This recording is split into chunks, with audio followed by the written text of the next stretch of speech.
Bueno, les explico el autoenclave.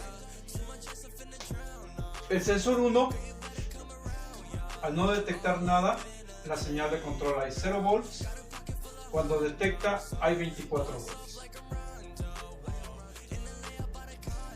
Cuando detecta un objeto, en la señal de control vamos a tener voltaje, activa la bobina del relevador de K1, cierra el normalmente abierto y alimenta el motor, como lo vimos en el ejemplo pasado. La línea 1 está conectada directa, la línea 2 pasa por el normalmente abierto, cuando se activa se cierra y el motor arranca. El autoenclave hay que hacerlo desde la fuente.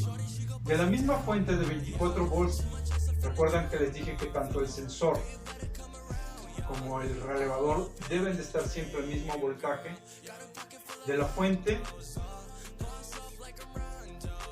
metemos el voltaje por medio de un normalmente abierto a la misma bobina. Vean lo que pasa. Cuando el sensor detecta un objeto, aquí hay 24 volts, en la señal de control, los dos normalmente abiertos se cierran, arranca el motor y este voltaje pasa por este normalmente abierto a la bobina. Cuando deje de detectar, aquí hay 0 volts, pero se mantienen estos 24 volts de la fuente.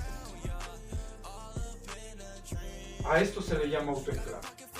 El mismo relevador hace que detecte la señal, se autoenclava y aunque después la pieza ya se haya trasladado en la banda transportadora, siga funcionando. ¿Cómo se desactiva? Al final de la banda habrá que poner otro sensor para detectar cuando llegue la pieza y romper el autoenclave. Ahorita les explico el diagrama eléctrico de esto y después vemos cómo desenclavar el reloj. En el diagrama eléctrico del autoenclave, aquí tenemos positivo y negativo. Este es el sensor que cuando detecta alimenta a la bobina de K1. Cuando K1 se alimenta su bobina, cierra sus platinos. Al cerrar este platino, alimentamos al motor, que está alimentado en L1 y L2, y dejamos pasar este voltaje. Cuando el sensor deje de detectar la presencia del material, aquí se abre, pero ya está la bobina enclavada y por lo tanto el motor sigue funcionando. Y al seguir funcionando, la banda transportadora sigue funcionando. Quiero que vean algo. Tenemos dos partes. Esta es la parte de control. El relevador es a 24 volts o puede ser a 5 volts o a 15 volts. Y la parte de potencia puede ser a 240 volts de corriente alterna. Es decir, ustedes con un relevador de corriente directa pueden controlar un motor de corriente alterna de mayor capacidad. Es la importancia del relevador, la separación de control y potencia. Para desenclavarlo, ahorita les explico el diagrama en donde tenemos que quitar el autoenclave del relevador para que vuelva a estar inicializado. Bien, les explico cómo romper el autoenclave. Necesitamos un segundo sensor al final de la línea de producción, al final de la banda transportadora, que va a alimentar a la bobina de un segundo relevador. La línea de autoenclave tiene que pasar por el platino de ese segundo relevador, pero en el normalmente cerrado, para que cuando el producto llegue al final de la banda, detecte el sensor, mande esa señal de control, alimente la bobina y al normalmente cerrado se abra y al abrirse rompe este voltaje de enclavamiento, separa la banda y todo queda de manera inicial. Va de nuevo, espero que me puedan seguir. El sensor 1, al detectar un objeto, manda el voltaje de control aquí a la bobina, K1.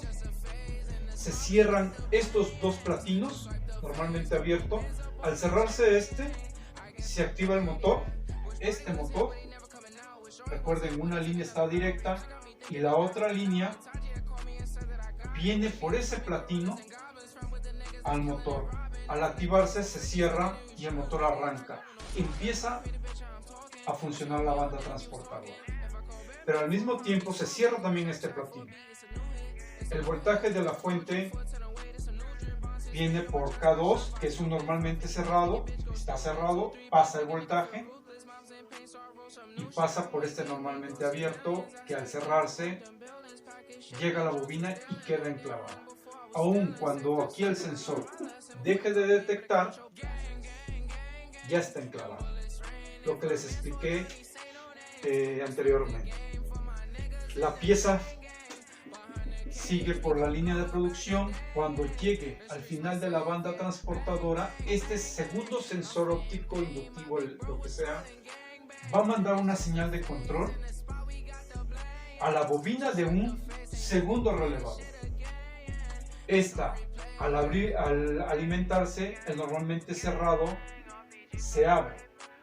Al abrirse, este voltaje de enclavamiento queda otra vez en 0 volts y todo el sistema queda otra vez como inicio. Ahorita les explico cómo sería en el diagrama eléctrico. Les explico el diagrama eléctrico ya completo. Acá tenemos una línea de 24 volts, positivo y negativo, que va a alimentar a los relevadores y a los sensores. Esta es la etapa de control. Y tenemos una línea de 240 volts que va a alimentar al motor, que es la etapa de potencia. Cuando el sensor 1 detecta, envía voltaje a la bobina de K1, alimenta el relevador de K1 a la bobina de K1. Este, al activarse, se cierran sus platinos. Al cerrar, este normalmente abierto, el motor arranca, está conectado a las dos líneas y entra este platino también. El voltaje pasa por K1, este es un normalmente cerrado, pasa el voltaje y K1 queda autoenclavado. Cuando llega al final de la línea el producto de la banda transportadora, el sensor 2 manda la señal de control a K2, alimenta la bobina y este manda abrir K2 porque era un normalmente cerrado. Al detectar el sensor al final de la línea, alimenta el relevador y abre el sistema. Al abrir el sistema, el autoenclave se bota y todo queda para un nuevo proceso. Normalmente esta es la práctica que me deberían de hacer para el primer parcial. Va a estar muy complicado, pero voy a hacer unas pequeñas prácticas, se las voy a grabar para que vean cómo es físicamente todo el sistema. So I can't lie, it's been better with you out my life. Gotta pay